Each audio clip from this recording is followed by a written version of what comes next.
एक राज्य को बनाने के लिए आखिर चाहिए क्या होता है? सिर्फ नक्शों पर खींची हुई लकीरें? नहीं, बल्कि लोगों के दिलों और दिमाग में एक पहचान। आज हम झारखंड के उन्हीं शिल्पकारों की कहानी को समझेंगे। वो 3 दूरदर्शी नेता जिन्होंने एक सपने को हकीकत में बदल दिया। और यही एक सवाल झारखंड की कहानी के बिल्कुल सेंटर में है। ये कहानी है कि कैसे 3 बहुत ही अलग तरह के लीडर्स, एक डिप्लोमैट, एक जमीनी आंदोलनकारी और एक स्कॉलर, एक साथ आए और उन्होंने मिलकर एक नई पहचान, एक नया राज्य बना दिया। तो ये समझने के लिए कि झारखंड का जन्म हुआ कैसे, हमें इसके 3 मुख्य आर्किटेक्ट्स को देखना होगा। चलिए, हम इन्हें एक नाम देते हैं। द फेस यानी वो करिश्माई डिप्लोमैट, द फोर्स वो अथक आंदोलनकारी, और द माइंड वो शानदार रणनीतिकार। इन तीनों ने मिलकर सच में इतिहास का रुख ही मोड़ दिया। तो सबसे पहले मिलते हैं द फेस से, जयपाल सिंह मुंडा, जिन्हें लोग सम्मान से मरंग गोमके या महान नेता कहते थे।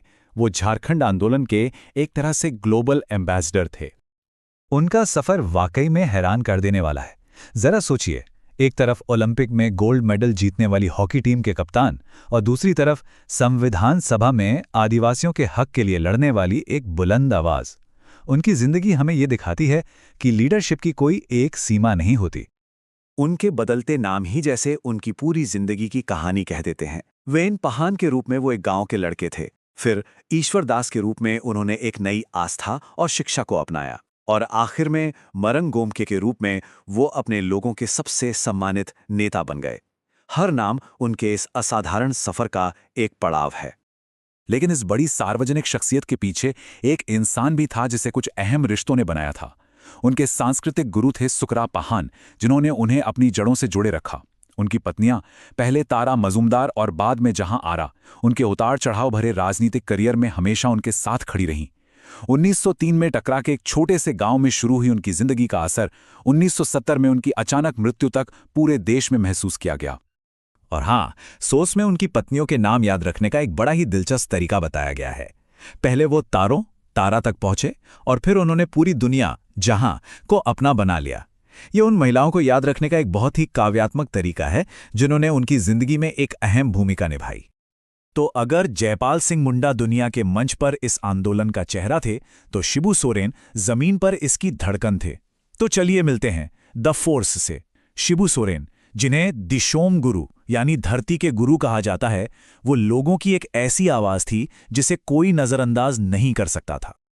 उनकी कहानी शुरू होती है नेमरा से, जैसा कि हम यहाँ देख सकते हैं, और उनकी पूरी जिंदगी उसी जमीन से जुड़ी रही जिसके लिए वो लड़ रहे थे। वो कोई दूर बैठकर राजनीति करने वाले नेता नहीं थे।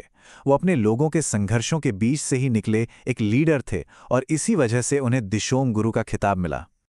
अपने परिवार की जड़ों से लेकर राजनैतिक सत्ता के शिखर तक उनका प्रभाव बहुत बड़ा रहा है। झारखंड मुक्ति मोर्चा यानी जेएमएम की स्थापना करके उन्होंने एक जबरदस्त राजनीतिक शक्ति खड़ी कर दी, और 3 बार मुख्यमंत्री के तौर पर उनका कार्यकाल राज्य के इतिहास में एक सेंट्रल फिगर के रूप में उनकी विरासत को और भी मजबूत करता है। और यहाँ सोर्स से एक और शानदार मेमोरी हुक मिलता है। उनकी मां सोना और उनके पिता सोबरन के नामों को मिला दीजिए तो बनता है सोना सोबरन धोती साड़ी योजना। ये एक व्यक्तिगत इतिहास और सार्वजनिक नीति के बीच का एक बहुत ही दिलचस्प कनेक्शन है। हर आंदोलन को एक रणनीतिकार की जरूरत होती है, एक ऐसे दिमाग की जो उसे रास्ता दिखाए। झारखंड के लिए वो थे विनोद बिहारी महतो। तो मिलिए द माइंड से, वो विद्वान योद्धा जिसने इस क्रांति को एक बौद्धिक आधार दिया। ये जो तराजू की तस्वीर है ना, ये सब कुछ कह देती है। उनके लिए शिक्षा के बिना आंदोलन दिशाहीन था और एक्शन के बिना शिक्षा शक्तिहीन थी। विनोद बिहारी महतो ने अपनी पूरी जिंदगी इन दोनों ताकतों को बैलेंस करने में लगा दी, क्योंकि वो मानते थे कि सच्ची आज़ादी इन दोनों के संगम से ही मिलती है। उनका नारा बहुत सीधा और गहरा था, पढ़ो और लड़ो। वो समझते थे कि अपने अधिकारों के लिए असरदार तरीके से लड़ने के लिए पहले उन अधिकारों को समझना जरूरी है।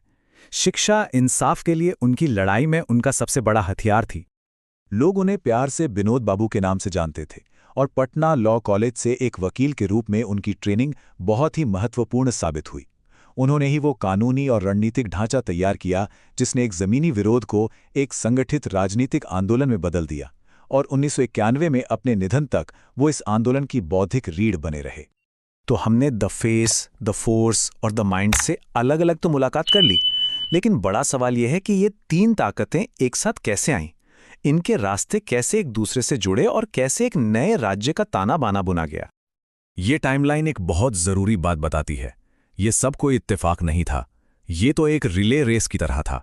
इन नेताओं की जिंदगियां बहुत ही अहम मोड़ पर एक दूसरे से मिलीं। जैसे ही एक की लौ धीमी पड़ने लगती, दूसरा उसे आगे ले जाने के लिए वहां मौजूद होता था।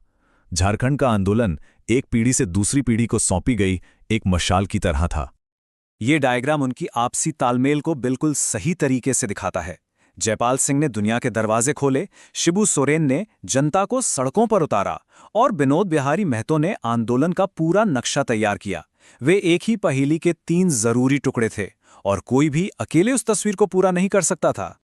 अगर इसे सीधे शब्दों में कहें तो द फेस ने आंदोलन को दुनिया के सामने लेजिटिमेसी दी, द फोर्स ने इसे सड़कों पर ताकत दी और द माइंड ने इसे एक साफ दिशा दी। इन तीनों के बिना झारखंड का सपना शायद एक सपना ही रह जाता। झारखंड की ये कहानी हमारे लिए एक बहुत ही शक्तिशाली सवाल छोड़ जाती है।